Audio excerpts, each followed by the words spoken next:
जो घटना हुई है उसका सही तरीके से वर्णन बिना किसी की बुराई किए तुम कर देना तुम्हारे लिए भी ज़रूरी है और सामने वाले के लिए जानना भी बहुत ज़रूरी है। तुम जब भी कोई यंत्र चलाओ जिसमें शोर शराबा हो रहा हो तो आसपास का ध्यान ज़रूर रखो। ऐसा ज़रूरी नहीं है कि यदि तुम्हें भजन कीर्तन पसंद हो तो तुम्हारे बगल में बैठे हुए इंसान को या आसपास रहने वाले लोगों को भी वही पसंद आए। और जब भी आराधना भजन करो तो वो अपने लिए करो, किसी को दिखाने के लिए तो कभी कुछ करना ही नहीं है। मैं देख रहा हूँ और वही काफ़ी होना चाहिए। इसलिए इस बात का हमेशा ध्यान रखना कि कभी भी तुम्हारे भजन संगीत कुछ भी बजाने के कारण, कुछ भी सुनने के कारण, कुछ भी देखने के कारण किसी और को परेशानी ना हो, किसी और को शिकायत का मौका तुम अपनी तरफ से कभी मत देना। कभी कभी जब ऐसा मौका मिले ना कि तुम्हें अकेले रहना पड़े और कोई भी ना हो तो उस मौका को कभी कभी के लिए हासिल कर लो और उस दौरान तुम मेरे पास बैठा करो, मुझसे बातें किया करो, मेरे लिए समय रखा करो। ये तुम्हारे लिए इस वक्त बहुत ज़रूरी है। मैं ना तुमसे बहुत प्रसन्न हूँ, बहुत ज़्यादा। तुमने कुछ बहुत अच्छे काम किए हैं, वाकई में बहुत अच्छे काम। तो इसलिए मैं तुम्हें मुस्कुराता हुआ नज़र आ रहा हूँ। पता है क्या, तुम ही मेरे उन भक्तों में से हो जो मेरे भाव पढ़ सकता है, वरना अक्सर किसके दिल में क्या छुपा है ये मैं पढ़ता हूँ। पर मेरे मन में क्या चल रहा है, मुझे अच्छा लग रहा है, मुझे बुरा लग रहा है, ये सब नहीं पढ़ पाते हैं। ये वही पढ़ पाते हैं जो मुझसे बहुत प्यार करते हैं और तुम उनमें से एक हो। पता है क्या, मेरे कुछ बच्चों के पाँव में बेहद तकलीफ़ है और मैंने आधी से ज़्यादा तकलीफ़ें और दर्द को अपने ऊपर ले लिया है।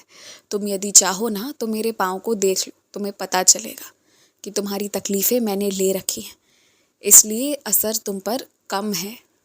अपने पाँव के लिए ऐसा कोई भी काम, ऐसा कोई भी सामान मत खरीदो जो वैसे तो देखने में खूबसूरत हो पर वो पहनने में, चलने में तुम्हारे लिए आरामदायक ना हो।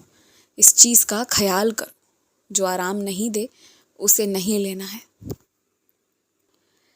यदि किसी के काम आ सको, किसी का अच्छा कर सको, किसी को आराम पहुंचा सको तो ये काम कर दो, इसमें बहुत पुण्य मिलेगा। और जिसकी बिगड़ी है उसकी अगर तुम चाहते हो बन जाए तो अपने से मेरी स्तवन मंजीरी का और मेरी सच्चरित्र का पाठ करो, तुम सप्ताह पारायण करो और पूरे इच्छा शक्ति से, पूरे भक्ति भाव से करो। ये 7 दिन ये समझ लो कि ये मेरे परीक्षा की घड़ी रहेगी। तुम किसी पर क्रोधित नहीं होगे, किसी को अपशब्द नहीं बोलोगे, जो भी चल रहा होगा उसे उसी तरह चलने दोगे और मेरे लिए पाठ करोगे, ये मानते हुए कि अभी जो भी तुम्हारे सामने आ रहा है, जिसका भी तुम सामना कर रहे हो, वो मैं भेज रहा हूँ। यदि तुमने इस मेरे सप्ताह पारायण को अच्छे से कर लिया ना तो जिसके लिए कर रहे हो उसे बहुत इज्जत सम्मान के साथ रोक लिया जाएगा। मैं तो तुमसे यही कहूँगा ना कि आराम का भी ख्याल करो पर स्वास्थ्य का भी ख्याल करो। इतना भी ज़्यादा आराम नहीं लेना है कि जिस चक्कर में स्वास्थ्य ही खराब हो जाए। जो सही तरीका है खाने का, बनाने का, उसी तरीके को अपनाओ। पहनने ओढ़ने का भी ऐसा नहीं होना चाहिए कि बहुत आराम के चक्कर में अपने स्वास्थ्य का ही नुकसान कर बैठो।